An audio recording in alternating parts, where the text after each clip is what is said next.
Hello, this is Annalise Reed. Welcome back to another spirit walk. It's going to be a spirit walk, except not a walk. It's going to be a spirit sit underneath the tree. Remember to like, subscribe, share if you feel so led. I went online, often do, many Facebook groups. I belong to many Facebook groups, and I kind of scroll through them. And this morning, somebody's post caught my eye, and I offered to do some prayer and energy work for them. And the exchange was okay. We did some little messenger, and I thought, well, I wasn't quite sure what the energy looked like or what I was being led to do.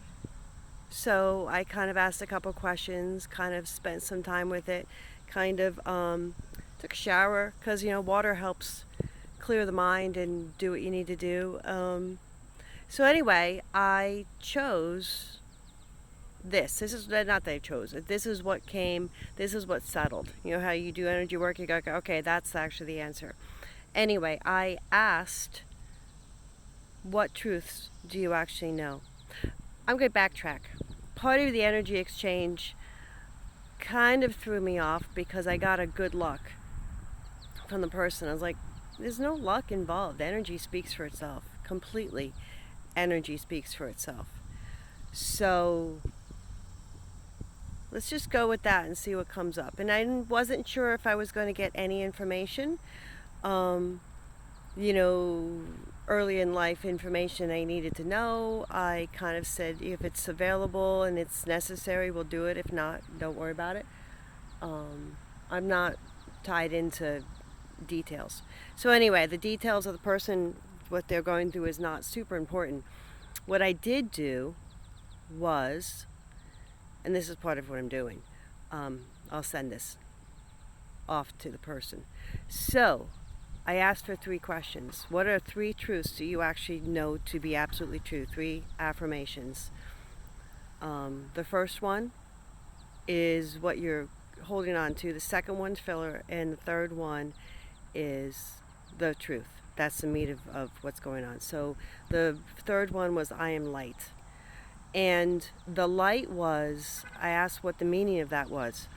And it was, well, there's a silver lining everywhere, which is just like what we just had a video on this of Adam 1 and Genesis 1 and Genesis 2.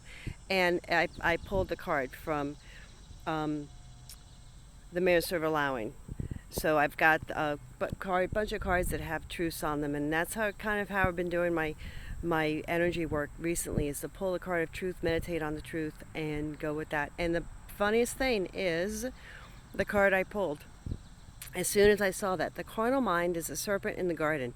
Once you agree with its temptation of good and evil to lure you into a spell, you occupy Genesis 2 man, Adam, the sinner.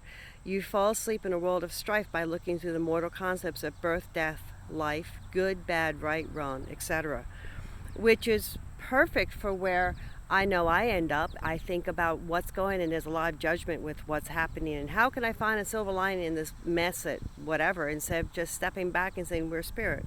We are absolutely spirit having this human experience. But everything that we attach meaning to is just an illusion. It's a story. I think we had Shakespeare. It's all a play. We're just players. We're just characters in a play. If you want to change the play, change the chapter. If you want to change the characters or change the scenery or change, I think I spoke about this in the last one, which is probably why I started I was like, why am I talking about the tree? Because unlike a tree, you can move. Unlike everything, you can actually step up and change your perception of it, and then move through that. And I think too, part of that perception of it, I know we all have understandings and histories and childhoods and all the rest of it. I'm not negating all of those things that happened, but I'm negating the power they have over for our lives now. We have history, but we can choose not to be there. What I love about what we learned was the P.T.T. We did a It stands for something. I'll come up with that. I'll link in the comments below. Anyway, the P.T.T is you snap your fingers and think about the affirmation. Just to change where you are in the matrix. That was like a complete game changer for me. One of the many game changers things of what I just learned, but it's a good practice to get into when you feel yourself in like, oh, that I'm dwelling on this, or something's really happening, and it's just we're going back to what is embedded in our habits. I was trying to think of and habits actually works because I know I have habits. And I know that the P.T.T, snapping my fingers and thinking of affirmation and shifting it, not even thinking about what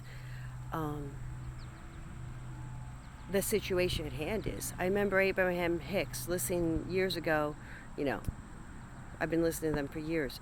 Anyway, one of those things was find your next best thought. Your next best thought might have nothing to do with anything that you're thinking or what you think is the problem.